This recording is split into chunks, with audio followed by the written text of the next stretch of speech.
Movie Time is brought to you by the Gateway Film Center, 1550 North High Street, Columbus, Ohio. Further details and showtimes online at gatewayfilmcenter.org. The award-winning It's Movie Time is produced by John DeSando. Listen to the shows and read reviews online at WCBE.org. I'm John DeSando. And I'm Kevin Carr. And this is It's Movie Time. Civil War. Now, Kev, you and I are not in Civil War. We're copacetic here. Well, we're Team Kevin, Team John. Yes. So, Kevin, it's Captain America, Uh-huh. Civil War. Yeah. Now, I had Superman versus Batman or whatever that was a while ago, and it was junk. I liked it. All right, okay. I'm in the minority. I know there's a lot of people who jump on that movie. What about this one? This is apparently was originally the idea to do this one this way was partly because of the Superman versus Batman back in the development stage, and it's based on a series in the Marvel comics that they're bringing in, and it kind of plays as a Captain America sequel. Okay. But it also plays it as an Avengers sequel, like Avengers 3, because you've got Captain America, you've got Vision, you've got Scarlet Witch, you've got Black Widow, you've got everybody except Winter Soldier. Yeah, you got everybody except Thor and right, Thor and Hulk. What's that all about anyway? I guess that's as a side note. Thor's got his own planet to worry about, and Hulk has anger issues. So, Kevin, now this movie to me really ramps up thematically. Yeah. The whole business of superheroes. I think it takes what are popcorn bubblegum movies, and it puts a little maturity to it. Yeah, that's a good point. Yeah, mostly because it deals with the issue of collateral damage. Excellent. Yes. Yeah. And that intrigues me so much. In fact, we're still talking about it in our headlines about the danger that comes from drones, that comes from activity that is almost impossible not to have civilian damage. Yeah. And we're still struggling with that. And I love the way they even argue, Captain America and Iron Man, argue between themselves. And you know something?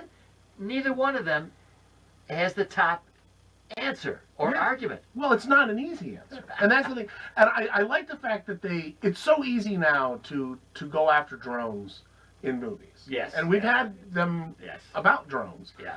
It's almost cliche. I think they talk about it at a very general level. That supersedes drones. It's not just the drone issue. It's about sending in the military, any sort of force. Any show of force, even a police force, gets collateral damage, as we see all the time in the headlines. And you're right, there is no easy answer. There is no right answer. Boy, oh boy. I mean, the United States, it goes around the world. Yeah. It exercises its force. And from that, it is impossible not to have damage. Yeah. And it is also impossible not to have the argument that the United States needs to be controlled. And that their presence alone can sometimes cause bigger problems. Yes. And I guess the super body would be the United Nations and Captain America, right? Yeah. The 117 nations or so have. And I never quite got that. But I think they say United Nations once, but they skirt around it as much as possible because it's kind of political. Yes. A world organization. 117 nations have signed. They want to have oversight for the Avengers. Yeah. And Captain America on one side says, no way, we're not giving up that autonomy. Iron Man, being a little bit more pragmatic, the Robert Downey Jr. character, is willing to sign. Which is interesting because in Iron Man 2, he didn't want to give up the technology to government control. Right. So, I mean, you're seeing even flip-flopping within an issue depending on who it's directed at. You know, if it's directed directly at Tony Stark's weaponry, then he's, oh, no, I need my own space. But to the Avengers, of which he's just a part, at times peripheral. Yeah. And I think why I like that approach is because it doesn't get preachy. Yes. Because it uses it as, say, you know, they're in Sokovia, which was in Avengers Age of Ultron, which is a fake country. And that is sort of the push for this of saying, well, you're in the presence of another country. So it's not directly going after a specific political leader. It's not specifically going after any sort of military action directly by the United States or anyone else. It's just saying, just in general. And that's not, it's not actually dealt with in Superman versus Batman a little bit, a very different way. But I think this actually brings it up as saying, hey, let's make these movies a little more mature. Let's make them, and that's what the Russos who directed it do. Yeah. Because they did that in Captain America: The Winter Soldier. Yes. With kind of going for 3 Days of the Condor type movie, and the first half of this is very much like that. Yeah. I'm also like the theme, Kevin. The theme of, how shall I say it? It's not necessarily the buddy theme, but it's the kind of loyalty they have, and it's on my mind because on Cinema Classics, we're talking about the Wild Bunch. Okay. And if you remember the Wild Bunch, Deke Thornton who was one of the buddies, played by Robert Ryan, is now going back after the Wild Bunch, headed by William Holden. Yeah. And there's something about staying with, being loyal to, or not being loyal to, and even amongst themselves, as they're approaching the end of their run in 1913. The Second World War is coming, complete changes, and their guns are no longer number one. And so anyway, it made me feel about that. Yeah, well, and you see that within the Team Cap, Team Iron Man, because Captain America is very loyal to Bucky Barnes, who's the Winter Soldier. Oh boy, right. Because they're boyhood friends, Yes. even though Bucky Barnes has done some awful things in his life. But on the flip side, you've got Tony Stark and Rhodes, who plays War Machine.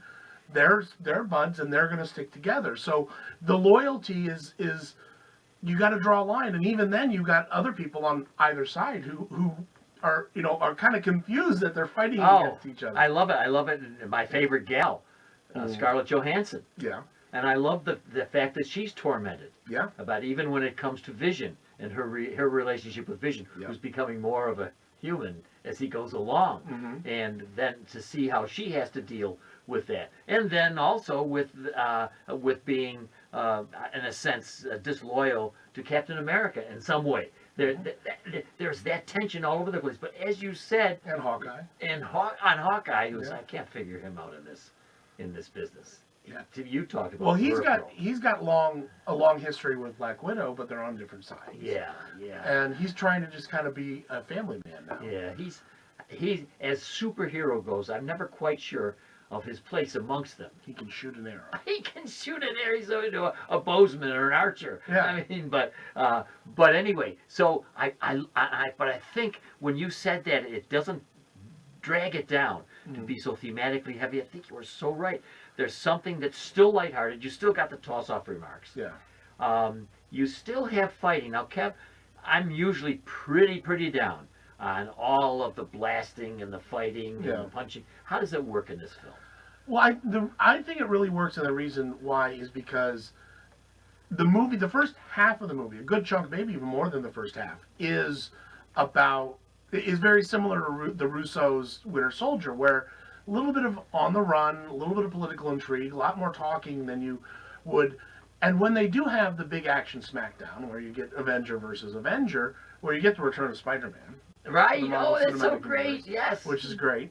And you get you bring in Ant-Man, and you bring these other people from other movies. Right. But you get that big superhero smackdown, but it takes place in a very limited area. And one of my complaints about superhero movies when they were really starting to kick off 5, 6, 7 years ago was, I'm like, you really have to destroy a city in every single movie. Yes. And this is the 13th Avengers movie, and they've realized, well, we can't do that in every movie. That's right. And you go back to some of these, the climax of a lot of these Marvel movies take place in a small area. Even the Incredible Hulk was like Harlem, and that was it. They weren't laying waste to an entire city. They saved that for the Avengers movies. And so this one, they're not laying waste to a city. They're just fighting among themselves. And then the other action scenes are much more intimate. Oh, yeah. And I think, Kevin, that the fighting is interesting to me. How they have these superheroes fighting each other is well worth watching to see how the filmmakers make this enjoyable, not totally ridiculous, and sometimes it's hard to believe that they could be hurt at all, but they do, and they hurt each other. And then the Ant-Man is great. Oh yeah, he's great. It's great to see him show up again. I know it is, in a new Peter Parker. a new Spider-Man. This is the third cinematic Spider-Man we're getting. Oh, But they're bringing him back. That was all a result of the Sony hack, and now they've got Peter Parker back in there. And I like how they introduce him. They bring him in, and they have the best looking Aunt May yet. yes. Yeah, Thank Marissa you. Tomei. Right. And they also have one of my favorites, Elizabeth Olsen. Yeah, played Scarlet Witch. And so they have two very fine ladies. With playing. a little more developed of a character than she was in Age of Ultron, Exactly. which is where she's introduced. Yeah, exactly. Well, Kevin Carr, the film is Captain America, Yeah. Civil War. It opened last week, but I think our patrons are still going to be able to go see You that. might still be able to find it You in might a theater still be. somewhere. It's making millions of dollars. Oh, yeah. And I think it's getting favorably reviewed. But that doesn't mean that you, Kevin Carr, are going to give it a favorable grade. Well, you could probably tell from my discussion. I'm going to give it an A. I thought it was well done. Oh, excellent. And I'm going to give it an A- just to be different. But I think my A- for a superhero film, that's almost an A+. Nice.